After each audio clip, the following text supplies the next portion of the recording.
जय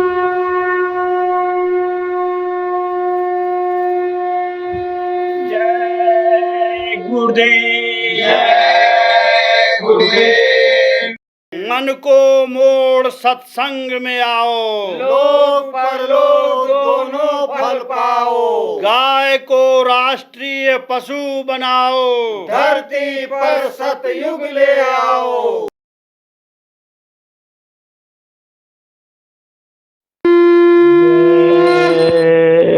गुरुदेव। मैं हर के नजर करो मेरी ओर, दया के नजर करो मेरी ओर।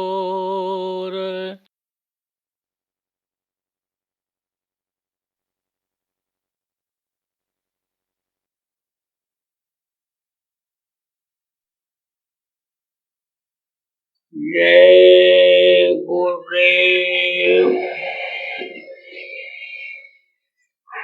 सर्वसमर्थ सर्वत्र स्मरणीय परम पूज्य गुरु जी महाराज, उपस्थित सभी सत्संग के धर्म प्रेमी भाई बहन, बच्चों एवं बच्चियों, गुरु महाराज की अपार दया मेहर हुई। 25 मार्च 2021 को गुना के आप सभी प्रेमियों का सत्संग के माध्यम से दर्शन का अवसर मिला। आप लोगों के ऊपर भी गुरु महाराज की, परमपिता परमात्मा की दया कृपा मेहरबानी हुई कि आप अपने घर से थोड़े समय के लिए निकलकर यहाँ सत्संग में आ पाए, क्योंकि गृहस्थी का जाल ऐसा जाल है कि इससे निकल पाना बड़ा मुश्किल हो रहा है लोगों का। आदमी गृहस्थी बसाता है, बनाता है किसके लिए? सुख के लिए, सुविधा के लिए। सुविधा तो मिल जाती है, खाने पहने का अन्य सुख तो मिलता है मन को, शरीर को, लेकिन शांति नहीं मिलती है। जब तौर तरीका मालूम रहता है कि शांति कैसे मिलेगी, दुख कैसे दूर होगा, तब दुख दूर होता है। और नहीं तो देखो, यही घर पहले कभी स्वर्ग जैसा कहलाता था, गृहस्थ आश्रम स्वर्ग जैसा जीवन लोगों का हुआ करता था, लेकिन अब नर्क जैसा हो रहा है। घर घर में बीमारी, घर घर में लड़ाई झगड़ा, ईर्ष्या द्वेष वैमनस्यता बढ़ती जा रही है। कहते हैं रुपया पैसा बहुत कमाता हूँ, बरकत नहीं होती है, हाय हत्या लगी रहती है, परेशानी बराबर बनी रहती है।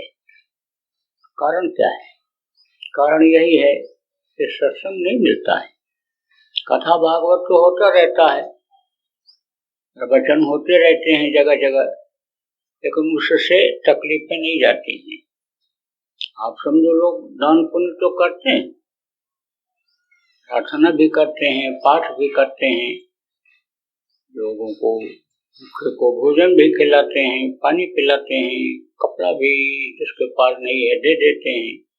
कहते हैं मैं धार्मिक हूँ, धर्म करता हूँ, भगवान को मानता हूँ, देवी देवताओं को मैं पूजा पाठ करके खुश करता हूँ, लेकिन देवी देवता खुश नहीं होते। कारण क्या है? कारण ये है कि जिससे पूजा पाठ किया जाता है यही गंदा है, शरीर ही गंदा है।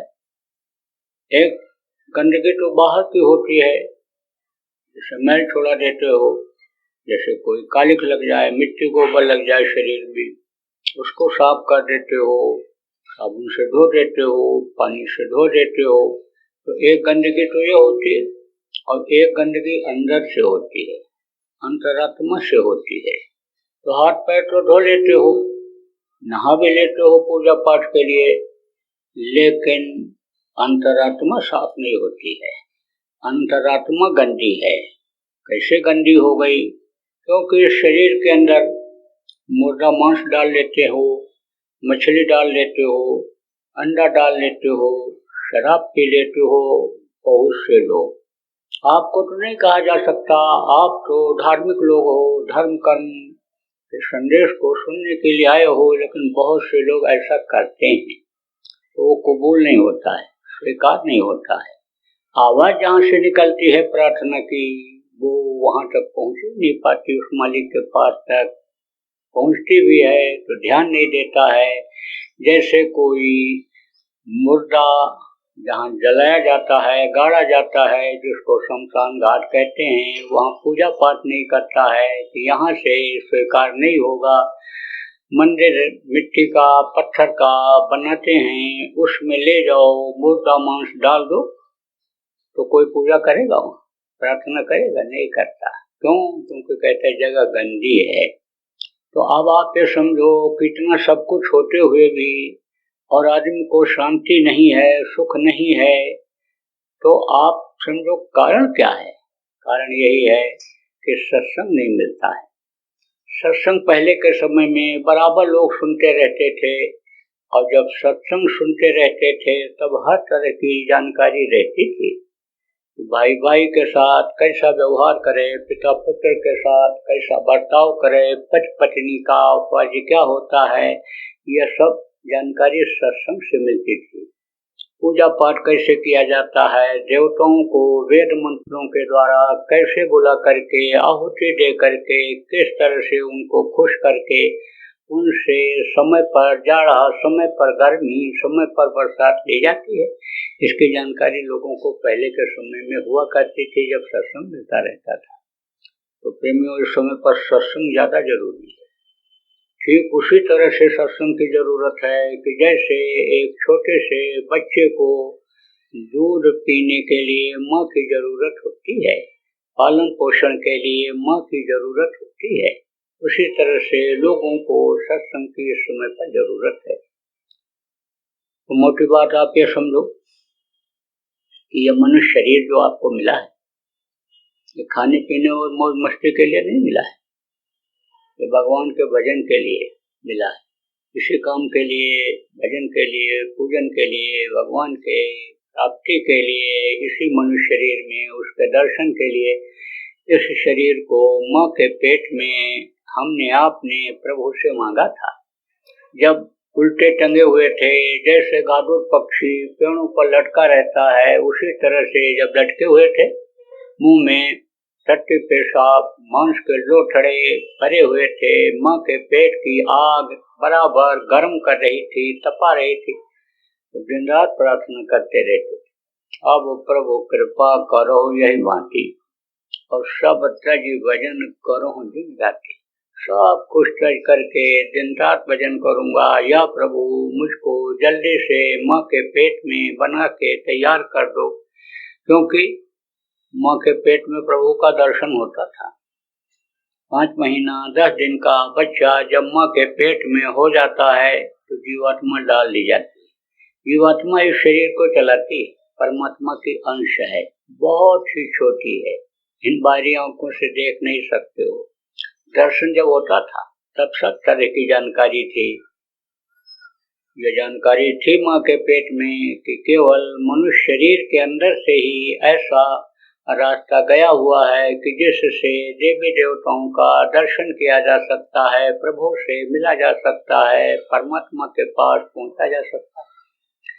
यह मालूम था कि देवताओं के शरीर के अंदर ऐसा कोई रास्ता नहीं है कि जिससे उस सर्वशक्तिमान परमात्मा जिसने देवी देवताओं को भी बनाया, जिसके मसाले से देवी देवता बने, जिससे ब्रह्मा विष्णु महेश बने, जिससे इन तीनों की माँ आद्या महाशक्ति बनी, इनके पिता निरंजन भगवान जिनको कहा गया वो बने। यानी यह मालूम था कि उनका दर्शन देवता नहीं कर सकते, इसीलिए नर समान कौनो देहि जीव चराचर जाचते ही देवता मांगते रहते हैं कि थोड़े समय के लिए मनुष्य शरीर में जाता तो हम प्रभु की प्राप्ति कर लेते, मालिक के पास पहुंच जाते, इस जीवात्मा को मुक्ति दिला देते, मोक्ष दिला देते, जन्मने और मरने की पीड़ा फिर न झेलनी पड़ती।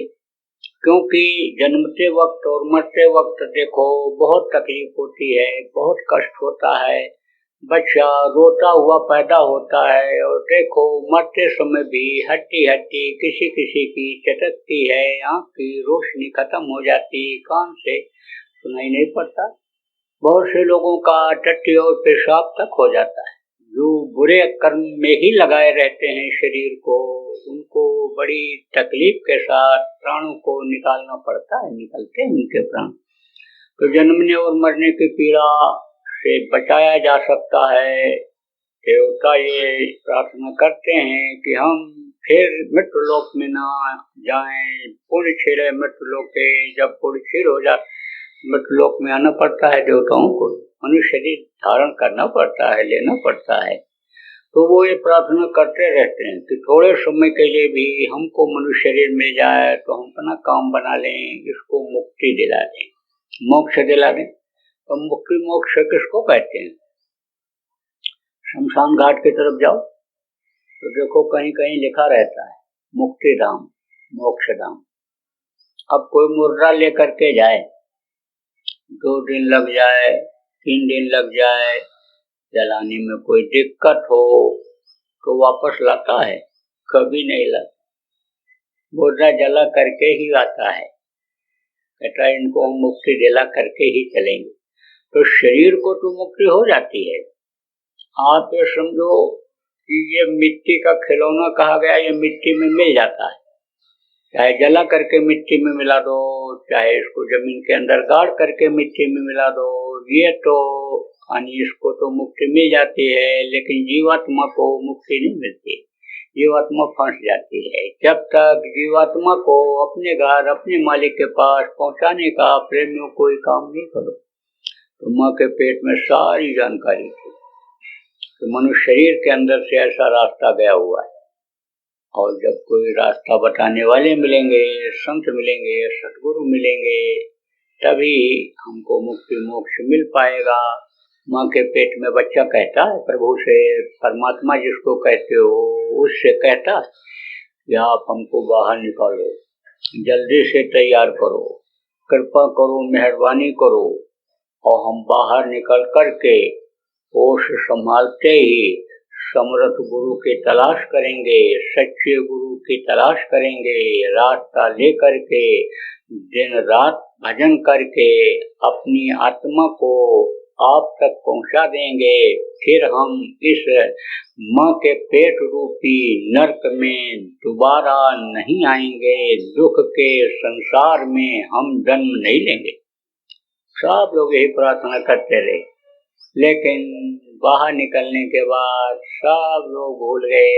बस इस शरीर के लिए ही सब कुछ करने में लगे हुए हो। खाने का इंतजाम, कपड़े का इंतजाम, घर मकान बनाते हो, बाल बच्चों को पढ़ाते लिखाते हो कि बुढ़ापे में 2 रोटी कमा करके लाएंगे, खिलाएंगे शरीर को। शरीर के लिए ही सब कुछ करते रहते हो, लेकिन शरीर का कोई भरोसा है? पहले तो उम्र पूरी करने के बाद ही लोग मरते थे, दुनिया संसार से जाते थे। इस समय पर तो घर से निकल करके आदमी बाहर जाए, कोई गारंटी नहीं है कि 2 घंटे के बाद ठीक ठाक वापस आ जाएगा। इस समय तो किसी के जीवन का कोई भरोसा नहीं। अब आप सोचो कि जिस चीज को आप अपना कहते हो ये आपका रह जाएगा? नहीं रह जाएगा। जिस घर मकान को आपने बनाया, बढ़िया बढ़िया दरवाजा लगवा दिया, उसमें खिड़कियां लगवा दी, झाड़ फन्नूस लगा दिया, बढ़िया कालीन बिछा दिया, मोटा गद्दा बिछा दिया, ये मेरा घर है, इसमें सोएंगे, आराम करेंगे, इसमें रहेंगे। लेकिन जब समय पूरा हो जाएगा, तब उसी घर के दरवाजे से आपके परिवार के ही लोग निकाल करके बाहर कर देंगे और सब लोग ये कहने लग जाएंगे कि भाई जल्दी करो, जल्दी करो, ले जाओ, इनको जलाओ, नहीं तो मिट्टी खराब हो जाएगी। इतने आदमी आप बैठे हो, किसी के शरीर के ऊपर हाथ रख करके कहो ये तुम्हारा मिट्टी है, कहेगा नालायक कहीं की, मिट्टी दिखाई पड़ रहा है तुझको? ये हीरा जैसी काया मिट्टी बता रहा है, मोतिया बिंद हो गए आंख में, दिखाई नहीं पड़ता है। कुछ लोगों को रात में नहीं दिखाई पड़ता है, रतौंधी होती है, इसको दिनौंधी हो रही है। लेकिन इस शरीर को लोग मिट्टी ही कहने लगेंगे जब इस पिंजरे से ये पंछी जो बोल रहा है आत्मा ये निकल जाएगी तो इसको मिट्टी कहेंगे। अब आप ये सोचो, ये आपके न तो शरीर की ये कीमत रह जाएगी कुछ।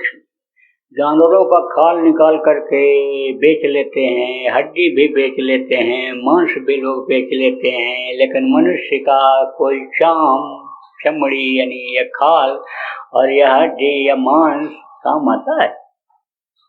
आप देखो मांस खोरों से ही कहो, ये देखो मुर्गा का मांस है, बकरा का है, ये देखो इसको बेचने आया हूँ, ले लो तो ले लेगा। लेकिन कह दो कि आदमी का मांस बेचने आया हूँ, आदमी का मांस ले लो तो मांस लेगा? अरे मारेगा, गाली देगा कि आदमी का मांस बेचने आया है। तो इसकी सच पूछो तो कोई कीमत नहीं है।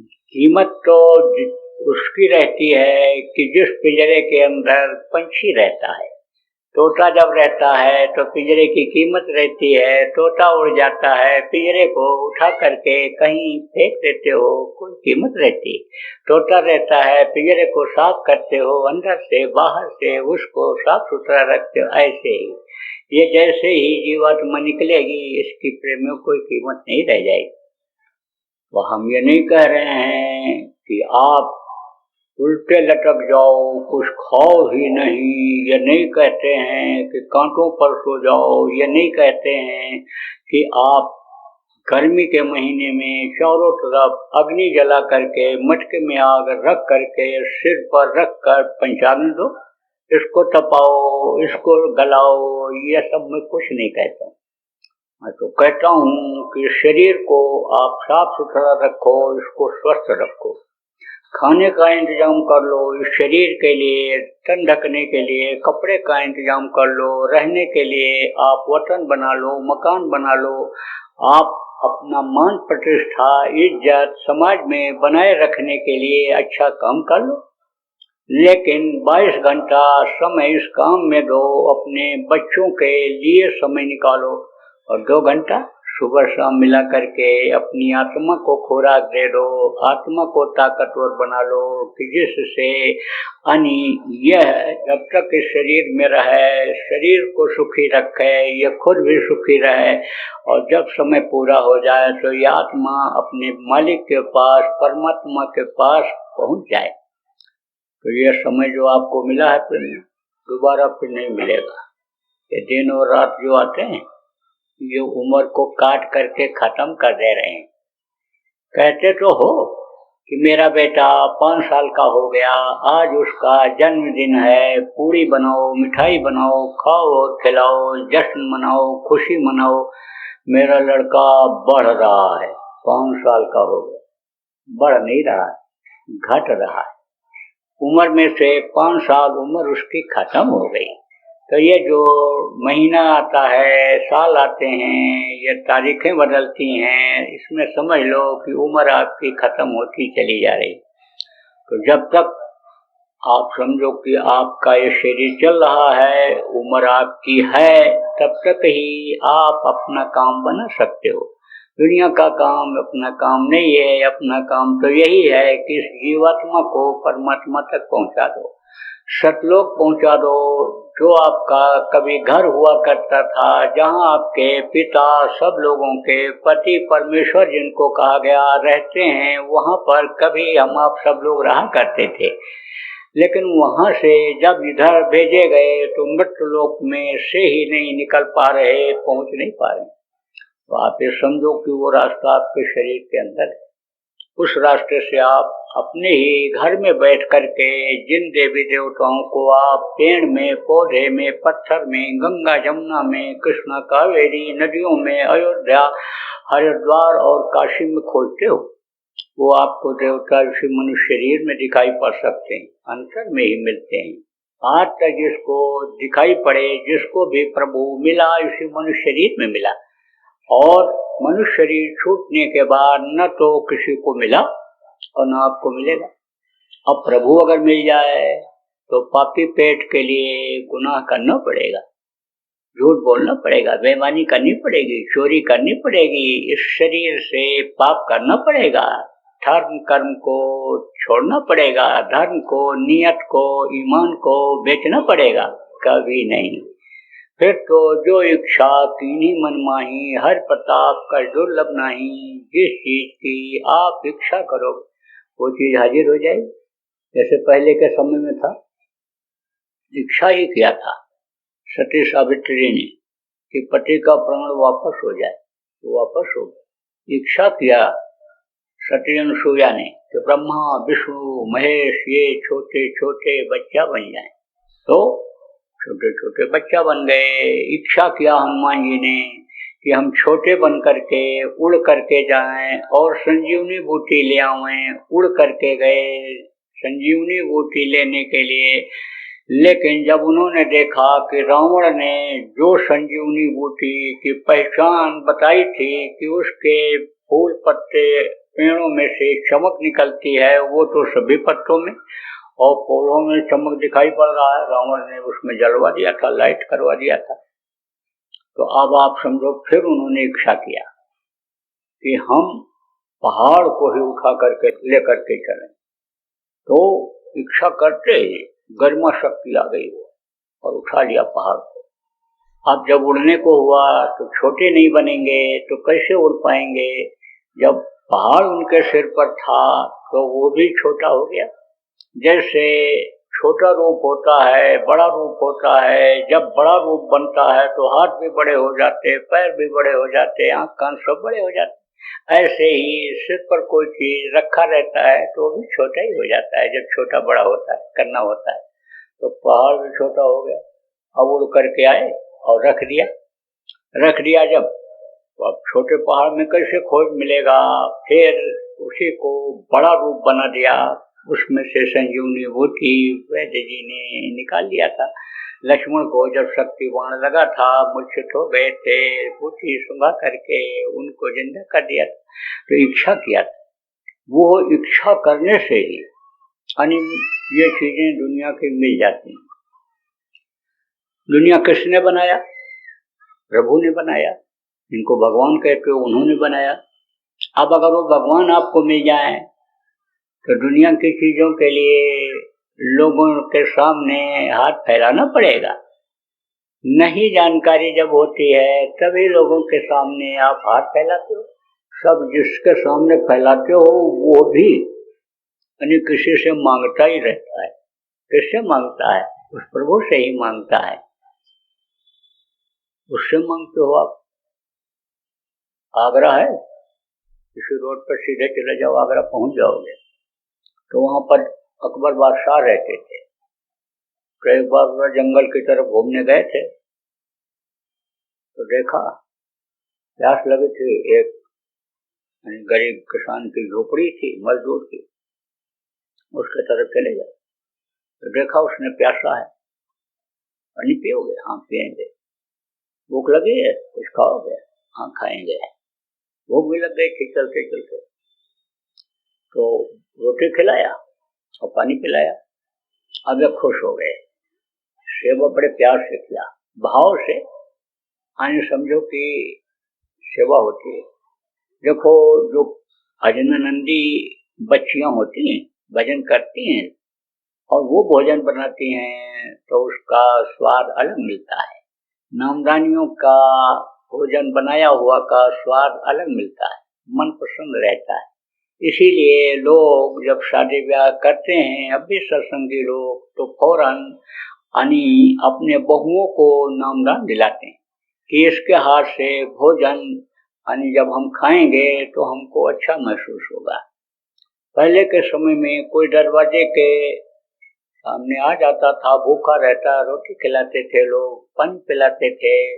रात को कोई पहुंच जाए तो खाने का देते थे, सोने की जगह देते थे। घर से निकलने के बाद किसी को यह चिंता फिक्र नहीं रहती थी कि कहाँ जाएंगे, कहाँ रुकेंगे। आज की तरह से नहीं था कि पैसा रुपया जेब में नहीं है तो होटल में खाना नहीं मिलेगा, कोई खाना नहीं देगा, रुकने की जगह नहीं देगा, ऐसा नहीं था। तो आप ये समझो ये था कि आओ बैठो पियो पानी, ये भारतीय संस्कृति रही है। तो गए तो खिलाया, उसने भाव से खिलाया। तो दरवाजे पर जाए रात को, तो आजकल की ये जो फटा पैंट पहनने वाली बहुएं हैं ना, छड्डी बनियाएं में ही बाजार चली जाती हैं, साग सब्जी ले आती हैं, कहती हैं हम पढ़ी लिखी हैं, डिग्री डिप्लोमा हमारे पास, हम डॉक्टर हैं, वकील हैं, हम जज हैं, मजिस्टर हैं। तो अब आप ये समझो कि वो उनके यहाँ अगर कोई मेहमान रात को पहुंच जाए तो कहेंगे टेंशन आ गया, टेंशन। बना तो देंगी रोटी, क्योंकि रिश्ता है, पति का रिश्ता है, उससे जो मेहमान आया है तो बना तो देंगी, खिला तो देंगी, लेकिन टेंशन टेंशन दिमाग में भरा रहेगा। तो उसमें यानी समझो न तो स्वाद मिलता है, न तो आत्मा की तृप्ति होती है। लेकिन भाव से जब खिलाते हैं, प्रेम से जब खिलाते हैं तो बड़ी खुशी महसूस होती। तो बादशाह खाना बढ़िया खाया करता था। अब वो तो नौकर बनाते थे, पैसा उनको मिलता था, वो तो अपना अपने हिसाब से बनाते थे। जैसे कहते हैं कि कोई दूसरा घर का बनाता है, नौकर बनाता है, तब वो स्वाद नहीं मिलता है। माँ बनाती है, प्यार से बना के खिलाती है तो बहुत स्वाद मिलता है, अच्छा महसूस हो। ऐसे ही जब प्यार से खिलाया उसने, खुश हो गया। खुश हो गया बादशाह। तो बादशाह ने कहा तो इसको कुछ मदद की जरूरत है? तो गरीब आदमी बोला हमको मदद की जरूरत नहीं है। तो देखा लड़की छोटी थी, पीछे छोटे छोटे थे, तो कहा अच्छा देख कि उसको कभी जरूरत पड़े तो आगरा में चले आना, अकबरा हमारा नाम है, वहां पूछ लेना, किसी से पूछना तो बता देगा, और मेरे पास आ जाना तो मैं तेरी मदद कर दूंगा। चलाया कह करके। अब जब वो लड़की बड़ी हुई, सयानी हुई, शादी ब्याह के लायक हुई, तो सोचा उसने भाई शादी कैसे करेंगे, न कुछ दहेज देंगे तो खिलाना पिलाना तो पड़ेगा ही, स्वागत सत्कार तो जो दरवाजे पर आएंगे लड़के के घर के लोग रिश्तेदार, उनका तो करना ही पड़ेगा। सोचने लगा क्या करें। फिर सोचा उसने बढ़िया कपड़ा पहने हुए थे, वो कोई बड़े आदमी ही होंगे, चलो उन्हीं से मांग करके ले आवे। नाम याद था अकबरा।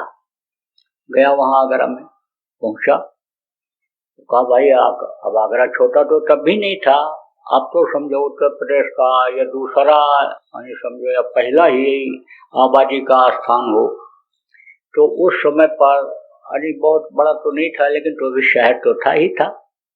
अब पूछा लोगों से अकबरा कहाँ मिलेगा, तो कोई ध्यान नहीं दे, कोई कहा बेवकूफ कहीं के। उस समय जो बादशाह राजा होते थे उनको बड़े आदर से, सम्मान के साथ, इज्जत के साथ लोग देखते थे।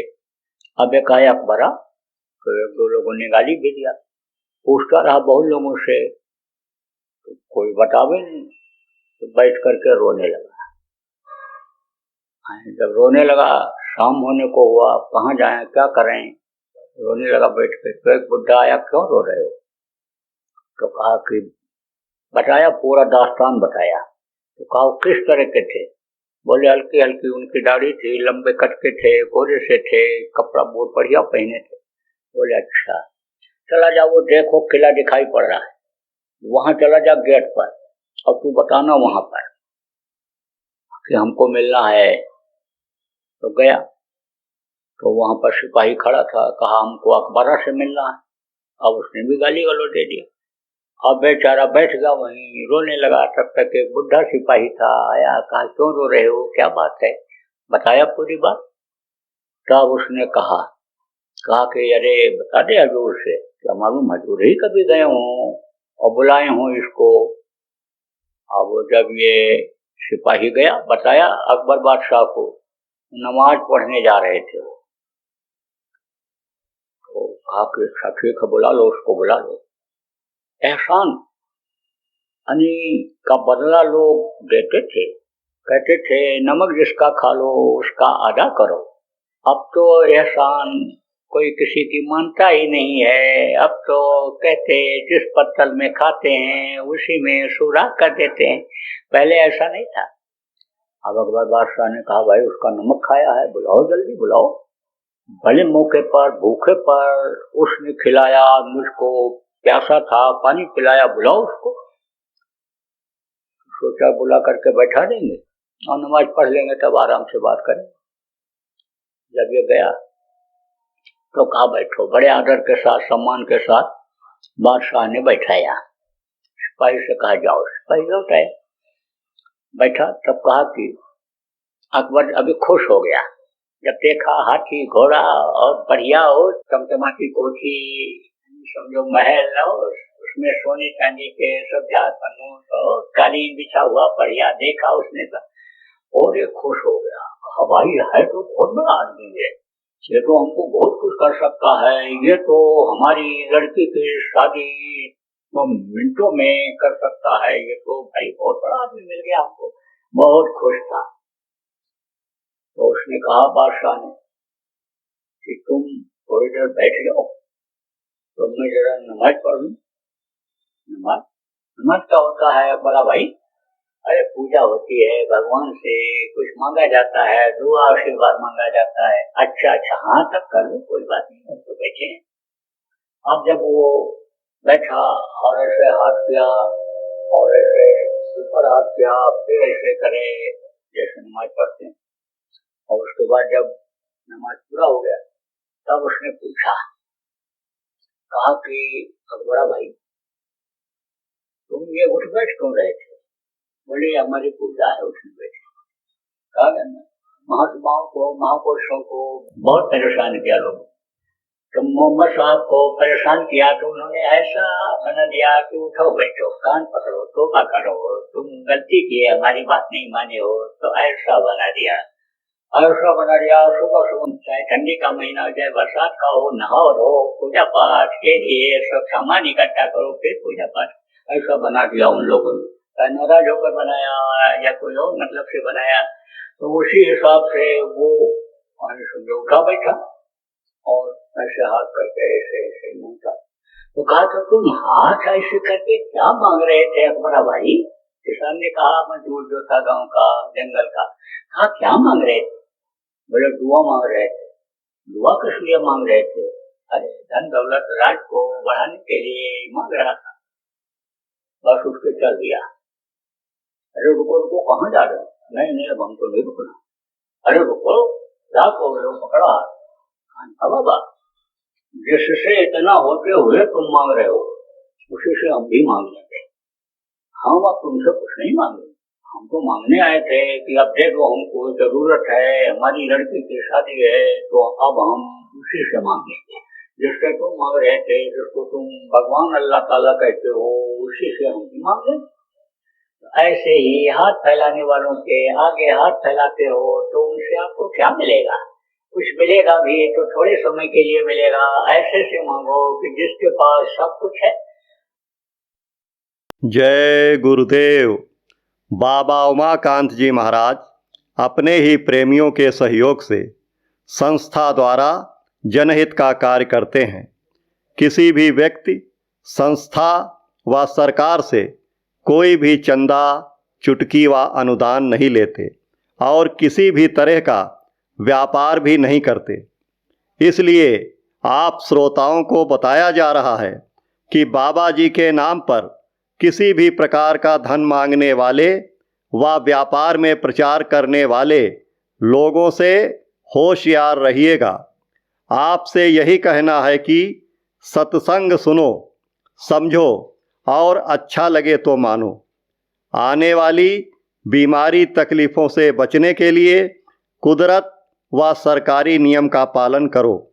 आपके सुझाव के लिए व्हाट्सएप नंबर 9575600700।